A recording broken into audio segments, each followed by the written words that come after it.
Bonsoir à tous, bienvenue en direct comme chaque soir sur KTV. À partir d'aujourd'hui et jusqu'à demain se tiennent les portes ouvertes de l'école régionale des métiers de la mode qui a récemment ouvert ses portes aux vitrines de Mgombani, financée en partie par le programme Interreg de l'Union européenne et sous la tutelle de la Chambre des métiers et de l'artisanat de Mayotte. Cette école permettra à des jeunes étudiants de toute la région de parfaire leur talent de styliste, de couturier et de tous les autres métiers de la mode. Ouvert depuis octobre, l'établissement sera pourvu de tous les équipements nécessaires aux élèves afin de se professionnaliser dans les différents secteurs. Un sujet signé Jaidi Maoulida. L'école régionale des métiers de la mode vient d'ouvrir ses portes à Mayotte. Attendue de longue date, cette école permettra aux étudiants de se spécialiser dans la conception de vêtements, mais pas que. Pour l'instant, il y a un département, le département mode et confection, qui est ouvert avec une promotion de jeunes, de 15 jeunes, pour vêtements flous et pour tailleurs. On va ouvrir d'autres départements, donc il va y avoir de l'esthétique, cosmétique, parfumerie, il va y avoir de la cordonnerie, il va y avoir de la maroquinerie, de la bijouterie, voilà. Et tout ça, ça se met en place petit à petit. Sous la houlette de la CMA, l'école a notamment signé un partenariat avec l'Assemblée des chambres des métiers et de l'artisanat de l'océan Indien, qui regroupe toutes les chambres de Madagascar et des Comores. Un point plutôt positif pour les responsables. C'est une formation qui a été financée en grande partie par l'Union européenne, par le programme Interreg. Et donc nous, on a décidé de faire un CAP vêtements flous. Donc c'est une formation sur 2 ans. Et la particularité, c'est qu'il accueille des élèves, donc des étudiants et de l'Union des Comores, de Madagascar et d'ici de Mayotte. Donc c'est une richesse pour nous, puisque culturellement, nous en tant qu'enseignants, nous apprenons beaucoup d'eux. Et puis on se rend compte aussi que les élèves, justement, apprennent les uns des autres. La multiculturalité sera un bénéfice évident dans le processus de création artistique. L'école régionale des métiers de la mode a une priorité, c'est l'employabilité de ses étudiants. Et pour cela, elle sera très bien équipée afin de répondre aux objectifs. Il va y avoir ici, dans cette salle qu'on a dégagée pour accueillir tout le monde aujourd'hui, il y a des ordinateurs pour faire du dessin assisté par ordinateur. Vous avez vu, il y a des tables traçantes qu'on va remettre en place, etc. Donc vraiment, ils ont des machines à la pointe de la modernité qu'on ne trouve nulle part ailleurs, et qui va leur permettre, quand ils vont sortir, quand ils vont passer leur diplôme, d'avoir une employabilité à 100%. Les cours ont débuté depuis octobre et les élèves de l'école ont déjà pu confectionner quelques vêtements. Des stages sont prévus dans de grandes usines de confection régionales et chez les couturiers locaux. Parmi eux se trouve peut-être le prochain Karl Lagerfeld ou la prochaine Coco Chanel. Et en attendant, place au reste de l'actualité locale avec le match entre le FCM et l'équipe réunionnaise de la Saint-Pierroise ou encore un binôme pour diriger le CUFR lors des 4 prochaines années. Au montage, Leslie Vumenet. Après une campagne ponctuée de polémiques, le conseil d'administration du centre universitaire de Mayotte s'est décidé hier quant à la nouvelle direction. C'est le duo composé d'Aurélien Siri et d'Abalkassim Cheikh Ahmed qui a été reconduit à la tête du CUFR par les 20 administrateurs responsables de la direction. Les choses sont désormais fixées. Le tandem va pouvoir travailler sereinement lors des 4 prochaines années. Avec une légère subtilité néanmoins, dans 2 ans, les 2 hommes réélus changeront de place.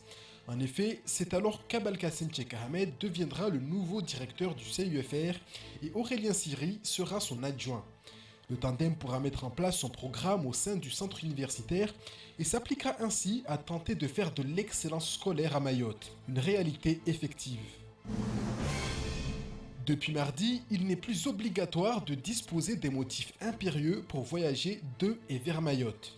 Jusqu'alors, il fallait justifier des motifs personnels, professionnels ou familiales pour voyager entre Mayotte et la métropole ou Mayotte et la Réunion. Désormais, cette restriction est levée pour le plus grand bonheur des acteurs du tourisme. Concernant les tests, ils restent obligatoires uniquement dans le sens métropole-Mayotte. Il est cependant recommandé d'en faire un avant de prendre l'avion, quelle que soit la destination.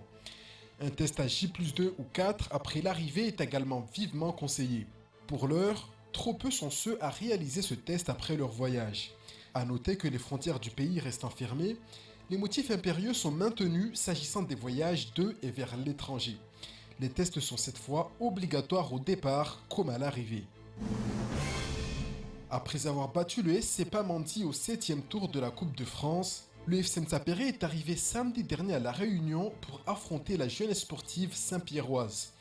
Si le FCM parvient à battre l'équipe réunionnaise, il se qualifiera pour les 32e de finale de la Coupe de France, un niveau jamais atteint par un club de Lille.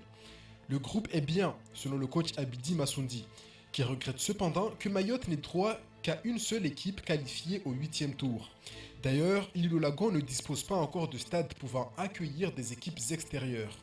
Si c'était le cas, les équipes mahoraises pourraient jouer ces matchs importants à domicile devant leurs supporters. Reste à espérer qu'une première équipe mahoraise se qualifiera pour les 32e de finale, et ce, dès dimanche avec les joueurs du FCM qui auront toute l'île derrière eux.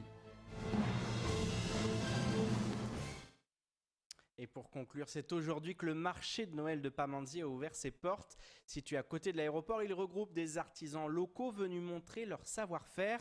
Vêtements traditionnels, objets décoratifs, spécialités culinaires, bijoux, il y en a pour tous les goûts. Un aperçu avec Ivan Rakotovau. Un démarrage en fanfare pour le premier marché de Noël de Pamandzi. Installé sur plus de 1000 m² à côté de l'aéroport, il regroupe une douzaine d'artisans. Il y a de la nourriture, il y a de la broderie, il y a de l'artisanat et aussi beauté aussi. Il y a de tout. On peut venir faire nos dernières courses de Noël ici. Parmi les artisans, il y a Lodoria, une créatrice passionnée de bijoux un peu particuliers. Avec aussi bien des languettes de canette, du tissu, du béton pour bijoux, de la noix de coco, du bambou, des graines de soja, tout ce qui passe, tout ce qui m'inspire, en fait, je le travaille. La dernière de mes créations, en fait, ce sont des graines de soja achetées au marché de Mamoudzou, que j'ai résinées avec un peu de feuilles de métal dorées et que j'ai fait prendre tout simplement à la machine. En gros, dès 4h du matin, dès que je me lève et que je bois mon café, je suis déjà en train de faire des bijoux en même temps, tellement que ça me prend aux tripes et que c'est une vraie passion. Une passion qui a tapé dans l'œil du préfet de Mayotte, invité surprise de cette inauguration, qui en a profité pour faire ses courses de Noël. J'en profite pour faire mes courses de Noël, absolument. J'ai acheté 2 colliers pour mes filles. Voilà. Je vais leur envoyer en métropole et ça leur amènera un peu de soleil de Mayotte. Je crois qu'ils en ont bien besoin en métropole. Pour ce premier jour d'ouverture, plusieurs stands sont restés tristement vides, mais cela devrait changer dès demain. Ben oui, il y a plus de stands parce qu'il y a d'autres stands que vous avez vus qui sont vides, mais ils sont déjà réservés. Ils seront là demain, tout le monde il sera occupé demain tous les stands. Donc ça sera vraiment une bonne animation. Et puis l'après-midi se verra moins chaud, donc à partir de demain, tout sera en place. Le marché sera ouvert tous les jours jusqu'au 24 décembre. Crise sanitaire oblige, le masque sur le visage et le lavage de mains sont obligatoires. Un moindre mal pour passer un joyeux Noël. C'est ainsi que s'achève cette édition. Merci de nous rester fidèles sur KTV. Pour ma part, vacances oblige, je vous donne rendez-vous en janvier 2021. Excellente fête sur Kwesi.